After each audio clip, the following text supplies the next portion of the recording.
नमस्कार श्रोताओं, भारत विकास डायरी कार्यक्रम की एक और कड़ी के साथ हम फिर हाजिर हैं। मैं रितिका गुप्ता और मैं सुदर्शन नाहर आपको लिए चलते हैं एक और संसदीय क्षेत्र की ओर।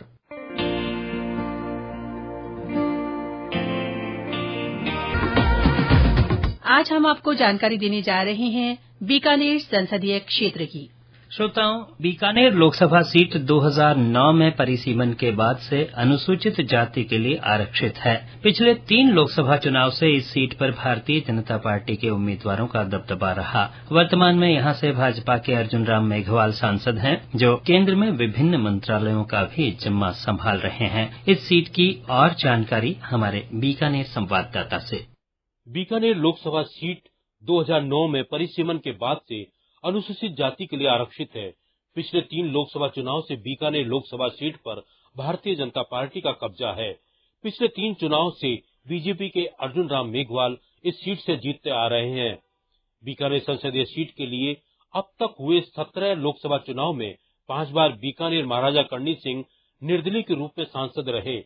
वहीं भारतीय राष्ट्रीय कांग्रेस आई 5 बार भारतीय जनता पार्टी के प्रत्याशी बीकानेर सांसद रहे, जिसमें एक बार महेंद्र सिंह भाटी और सिने अभिनेता धर्मेंद्र और 3 बार लगातार अर्जुन राम मेघवाल सांसद के रूप में अपनी उपस्थिति दर्ज करा चुके हैं। मार्क्सवादी कम्युनिस्ट पार्टी के प्रत्याशी के रूप में शिवपत सिंह और 1 बार जनता पार्टी के रूप में हरिराम मक्कासर भी बीकानेर सांसद रहे। बीकानेर में लोकसभा सीट के लिए 7 विधानसभा क्षेत्र, जिसमें बीकानेर पूर्व, बीकानेर पश्चिम, श्री कोलायत, लूणकरनसर, नोखा, श्री डूंगरगढ़ और खाजूवाला, इसके अलावा अनूपगढ़ जिले को इसमें शामिल किया गया है। बीकानेर संसदीय क्षेत्र में कुल 17,93,339 मतदाता हैं। इनमें 9,44,379 पुरुष, 8,48,936 महिला तथा 24 थर्ड जेंडर मतदाता शामिल है। आगामी लोकसभा चुनाव में केंद्रीय मंत्री अर्जुन राम मेघवाल चौथी बार से मैदान में हैं। 2019 के लोकसभा चुनाव में अर्जुन राम मेघवाल ने अपने निकटतम प्रतिद्वंदी कांग्रेस के मदन गोपाल मेघवाल को 2,64,000 से ज्यादा वोटों से हराया था। बीजेपी को 59% लोगों ने वोट दिया था, जिसमें अर्जुन राम मेघवाल को 6,57,743 तो कांग्रेस को 3,93,662 वोट मिले। उस वक्त चुनाव प्रतिशत 59% रहा। भारत विकास डायरी के लिए बीकानेर लोकसभा क्षेत्र से मैं मोहम्मद रफीक पठान, बीकानेर। बीकानेर में केंद्र सरकार की विभिन्न योजनाओं के तहत विकास के कार्य हुए हैं। इन विकास कार्यों से इस संसदीय क्षेत्र के निवासी लाभान्वित हो रहे हैं। संसदीय क्षेत्र में हुए विकास कार्यों की जानकारी खुद सांसद अर्जुन राम मेघवाल ने आकाशवाणी को दी। आज मैं बीकानेर संसदीय क्षेत्र में विगत 10-15 वर्षों में जो प्रमुख कार्य, जिनको हम विकास कार्य कहते हैं, उनकी जानकारी देने के लिए आपके समक्ष आया। आज ग्रीन एनर्जी के क्षेत्र में ग्रीन हाइड्रोजन व ग्रीन अमोनिया, जिन्हें भविष्य का ईंधन माना जा रहा है, उसका पायलट प्रोजेक्ट भी बीकानेर में शुरू हो चुका है।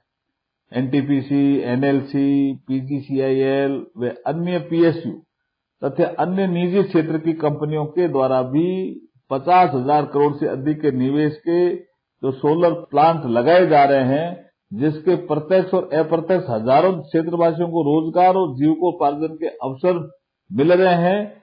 इससे हमारा बीकानेर सोलर हब के रूप में विकसित हो चुका है। देश में ऊर्जा के क्षेत्र में आत्मनिर्भरता को लेकर मोदी सरकार की सजगता का ही परिणाम है कि सोलर ऊर्जा को विकसित करने के साथ साथ बीकानेर की भूमि के गर्भ में खनिज तेल व प्राकृतिक गैस के भंडारों की खोज का कार्य भी प्राथमिकता से किया जा रहा है। ऑयल इंडिया लिमिटेड ओएनजीसी द्वारा मेरे संसदीय क्षेत्र बीकानेर के कोलायत, खाजूवाला, लूणकरनसर क्षेत्र में खनिज तेल व प्राकृतिक गैस के एक्सप्लोरेशन हेतु सर्वे किया गया, जिसके सकारात्मक परिणामों के उपरांत अब ओएनजीसी द्वारा 60 करोड़ की लागत से गैस व तेल की गुणवत्ता का पता लगाने के लिए ड्रिलिंग का कार्य तेजी से किया जा रहा है। बीकानेर में लगभग 25 million ton heavy crude oil व प्राकृतिक गैस के भंडार होने का अनुमान है। पोटाश के क्षेत्र में देश को आत्मनिर्भर बनाने के लिए बीकानेर राष्ट्रीय पटल पर उभर रहा है। भारतीय भू वैज्ञानिक सर्वेक्षण के अनुसार बीकानेर में आने वाले बेसिन क्षेत्र में 2400 मिलियन टन पोटाश के भंडार मिले हैं। ये बीकानेर को chemical hub, glass hub, fertiliser hub व एक्सप्लोजिव हब बनाने का मार्ग प्रशस्त करेगा। इस पोटाश के उत्खनन में तेजी लाने के क्रम में MMDR एक्ट 2023 में भी संशोधन किया गया है, जिसके अंतर्गत पोटाश को क्रिटिकल एंड स्ट्रेटेजिक मिनरल की सूची में शामिल किया गया है। बीकानेर संसदीय क्षेत्र के श्री डूंगरगढ़ व लूणकरसर क्षेत्र के अंतर्गत आने वाले लखासर व जयपुर ब्लॉक में इन पोटाश भंडारों की ऑक्शनिंग को भारत सरकार के क्रिटिकल मिनरल की खनन के आगामी दूसरे चरण में भी शामिल किया गया है। बीकानेर में औद्योगिक विकास को गति देने के लिए गैस पाइपलाइन से प्राकृतिक गैस की उपलब्धता करवाने की दिशा में भी तेजी से काम जारी है। इसके लिए प्राकृतिक पेट्रोलियम व प्राकृतिक गैस नियामक बोर्ड ने सिटी गैस डिस्ट्रीब्यूशन के 11वें राउंड में बीकानेर को शामिल किया गया है। लगभग 2000 करोड़ के निवेश से बीकानेर में 250 से अधिक सेरेमिक यूनिट स्थापित होगी, जिससे बड़ी संख्या में बीकानेर के युवाओं को स्थानीय स्तर पर रोजगार प्राप्त होगा। बैंकिंग सेवाओं को सुदृढ़ करने, ग्रामीण अर्थव्यवस्था को बल देने में मोदी सरकार की सभी योजनाओं के सफल क्रियान्वयन के लिए 2014 से अब तक भारतीय state bank, Punjab national bank, ICICI bank, Rajasthan Mridula ग्रामीण बैंक सहित विभिन्न राष्ट्रीय व क्षेत्रीय बैंकों की 121 से अधिक नई शाखाएं भी खोली गई है। जल जीवन मिशन के अंतर्गत बीकानेर के 1.83 लाख परिवारों को स्वच्छ जल उपलब्ध करवाया गया है। इसी संदर्भ में 4860.9 करोड़ की लागत से प्रोजेक्ट कार्य को क्रियान्वित किया जा रहा है। किसान सम्मान निधि योजना के तहत बीकानेर के 1.86 लाख किसानों के खातों में 400 करोड़ से अधिक की राशि डीबीटी के माध्यम से भी भेजी गई है। 2.5 करोड़ की लागत से ICAR मूंगफली बीज अनुसंधान केंद्र के रीजनल सेंटर का निर्माण हुआ व 2.84 करोड़ की लागत से केंद्रीय शुष्क बागवानी संस्थान में किसान भवन का निर्माण हुआ। संचार सेवा को सुदृढ़ करने के लिए 106 से अधिक नए डाकघर भी खोले गए हैं। युवाओं को कौशल विकास व उनको तकनीकी शिक्षा प्रदान करने के लिए राजस्थान के तीसरे राष्ट्रीय इलेक्ट्रॉनिक व सूचना प्रौद्योगिकी संस्थान नाइलेट का सेंटर भी डूंगर कॉलेज बीकानेर में प्रारंभ किया गया है। इसकी एक शाखा महाराजा गंगा सिंह यूनिवर्सिटी में भी स्थापित की गई है। बीकानेर में राष्ट्रीय स्तर के साइंस सेंटर की स्थापना के लिए 5 एकड़ भूमि पर 6 करोड़ 66 लाख की स्वीकृति राशि से कार्य किया जा रहा है। खाजूवाला में प्रधानमंत्री नरेंद्र मोदी जी द्वारा नए FM रेडियो स्टेशन की शुरुआत भी की गई है। 41.15 करोड़ की लागत से 30 बेड के ESI अस्पताल का उद्घाटन प्रधानमंत्री नरेंद्र मोदी जी द्वारा किया गया है। प्रधानमंत्री आवास योजना के अंतर्गत बीकानेर के 1,06,004 गरीब परिवारों को पक्का घर भी मिला। महिलाओं को धुएं से मुक्ति दिलाने के लिए प्रधानमंत्री उज्ज्वला योजना के अंतर्गत 2,64,489 महिलाओं को मुफ्त गैस कनेक्शन भी मिला।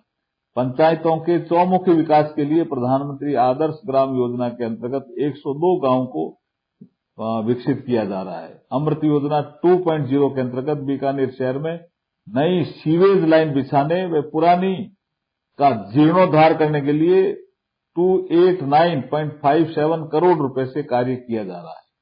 पलाना में 250 करोड़ की लागत से 50 एकड़ की भूमि पर मेगा फूड पार्क बनाया जा रहा है, जिसकी शुरुआत हो गई है। भविष्य में जल्दी इसका निर्माण कार्य शुरू होगा, जिसमें 25 प्रोसेसिंग यूनिट लगाई जाएगी, जिससे 25,000 लोगों को प्रत्यक्ष व अप्रत्यक्ष रूप से रोजगार प्राप्त होगा। 2023 को 8 जुलाई को प्रधानमंत्री जी जब बीकानेर आए नौरंगदेसर में, तो उन्होंने बहुत सी ऐसी योजनाओं का शुभारंभ भी किया, उनका उद्घाटन भी किया, और जो रोड जिसका उद्घाटन किया, जिसका जिक्र मैंने आगे किया, अमृतसर से जामनगर, वो बीकानेर के लिए लाइफ लाइन सिद्ध होने वाली है। उसके आसपास ऐसे उद्योग धंधे स्थापित होंगे जिससे बीकानेर के लोगों को रोजगार के अवसर प्राप्त होंगे। आप सुन रहे हैं भारत विकास डायरी। ये कार्यक्रम आप हमारे news on AIR official YouTube channel, website news on AIR और अन्य सोशल मीडिया प्लेटफॉर्म्स पर भी सुन सकते हैं। बीकानेर में केंद्र की योजनाओं से पात्र निवासियों को प्रत्यक्ष और परोक्ष रूप से लाभ मिला है। हाल ही में आयोजित विकसित भारत संकल्प यात्रा शिविरों में वंचित पात्र लोगों ने भी सरकार की योजनाओं का हाथों हाथ लाभ उठाया। इन्हीं में से कुछ ने आकाशवाणी के साथ अपने अनुभव साझा किए। मेरा नाम अहमद रजा है और मैं यकीनन यहाँ पर हाजिर हुआ था यहाँ इसलिए कि PM स्ट्रीट वेंडर्स आत्मनिर्भर योजना जो हमारे प्रधानमंत्री ने ये हम पर लागू की है और हम यहाँ गरीब लोग अपना फार्म भरवा कर और कुछ न कुछ उससे लाभ हासिल करने के लिए यहाँ पर आए थे। हम बड़े ही खुश हैं कि प्रधानमंत्री जी ने हमारे लिए इतनी सुविधाएं कर दी हैं कि हमें मालूम ही नहीं है कि प्रधानमंत्री जी ने कितनी सुविधाएं कर रखी है, लेकिन अल्हम्दुलिल्लाह गरीबों के लिए प्रधानमंत्री जी ने ऐसी सुविधाएं करके रखी है कि गरीब उससे यकीनन फायदा हासिल कर सकते हैं। और हम बड़े ही खुश हैं और उम्मीद करते हैं कि मोदी जी इंशाअल्लाह आने वाले वक्त में भी हमारे लिए ऐसा ही काम करते रहेंगे। मैं महावीर प्रसाद पुरोहित, मेरे नाम से कोई उज्ज्वला गैस कनेक्शन नहीं था और मैं घर पे थेपड़े जला के रोटी बनाता था। आज मैंने अभियान में आकर अपना उज्ज्वला के लिए गैस सिलेंडर के लिए अप्लाई किया। सरकार को मेरे को गैस कनेक्शन देगी, उसके लिए प्रधानमंत्री मोदी का धन्यवाद, बहुत बहुत धन्यवाद। मेरा नाम प्रदीप सिंह सरदार है, मैं केम रोड स्ट्रीट वेंडर हूँ और मैंने 10,000 का लोन लिया है, 20,000 का भी लोन लिया है और 50,000 का लोन प्रधानमंत्री स्वनिधि का लोन भी मुझे मिला है। और कोरोना काल में मैं बहुत परेशान रहा हूँ, जिसकी वजह से मेरे को ये लोन मिलने से मेरे को बहुत सुविधा रही है। मैं आने वाले समय के अंदर में मेरे रोजगार चलने की वजह से मैं औरों को भी जोड़ना चाहता हूँ इस योजना के मार्फत से। नरेंद्र मोदी जी की योजना के अनुसार मैं औरों लोगों को भी जोड़ना चाहता हूँ। मैं नरेंद्र मोदी साहब का तहे दिल से धन्यवाद देना चाहता हूँ, जिन्होंने इस योजना के मार्फत हमारे को फायदा पहुँचाया। मेरा नाम सुमन है, मैं उदयसर की रहने वाली हूँ। जो ये उज्ज्वला गैस कनेक्शन है मिला है उसकी लाभार्थी हूँ मैं और मिलने से मेरे को बहुत ज्यादा फायदा हुआ है। और मेरे बच्चे टाइम से स्कूल जाते हैं, खाना बना के मैं टिफिन भी साथ डाल देती हूँ, पीछे चक्कर नहीं होता। और मेरे साहब भी टाइम से जाते हैं काम पर और मैं सारा घर का काम भी अच्छे से निपटा लेती हूँ। अगर 2 पैसे का काम भी करना होता है तो मैं कर लेती हूँ, ऐसा कुछ नहीं है। और पहले बहुत ज्यादा दिक्कत होती थी, लकड़ी, गैस, चूल्हा, गोबर कुछ भी जलाने से। अभी कुछ नहीं है, ये चूल्हा भी कहीं भी रख सकते हैं हम लोग, ऊपर नीचे, और खाना बना सकते हैं आराम से सारा काम निपट जाता है। और सुख सुविधा भी पूरी रहती है, क्या कि बारिश हो और गर्मी हो, आंधी हो, कुछ भी हो, अपने टाइम से टाइम काम हो जाता है सारा। मैं अपने नरेंद्र मोदी जी का धन्यवाद करना चाहती हूँ कि उन्होंने वो सारा सुख सुविधा और महिलाओं के बारे में सोचा। बीकानेर क्षेत्र स्वादिष्ट व्यंजन और अपनी भौगोलिक विशेषताओं के कारण भी जाना जाता है। यहाँ की संस्कृति भी लोगों को बरबस ही आकर्षित करती है। बीकानेर की जब भी बात आती है तो विश्व प्रसिद्ध बीकानेरी नमकीन, भुजिया, पापड़ का स्वाद सिर चढ़कर बोलता है। यहाँ के रसगुल्लों में जीवन की मिठास देखते ही बनती है। बीकानेर अपनी भौगोलिक विशेषताओं के साथ साथ अपनी सांस्कृतिक और ऐतिहासिक परंपराओं के चलते राष्ट्रीय और अंतर्राष्ट्रीय स्तर पर अलहदा पहचान रखता है।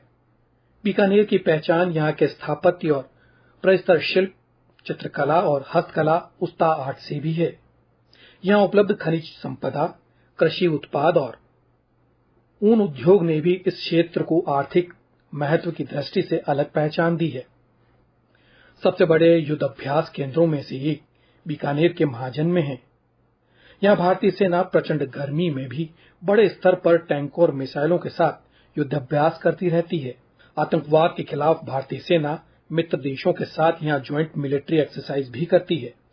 यहाँ की विषम जलवायु को देखते हुए ही यहाँ केंद्रीय शुष्क उद्यानिकी संस्थान, राष्ट्रीय उष्ण अनुसंधान केंद्र, भेड़ ऊन अनुसंधान केंद्र और अश्व अनुसंधान केंद्र स्थापित किए गए हैं। बीकानेर में राजस्थान कृषि विश्वविद्यालय, पशु चिकित्सा एवं पशु विज्ञान विश्वविद्यालय और महाराजा गंगा सिंह विश्वविद्यालय की बदौलत अकादमिक शिक्षा के भी नए आयाम स्थापित हुए हैं।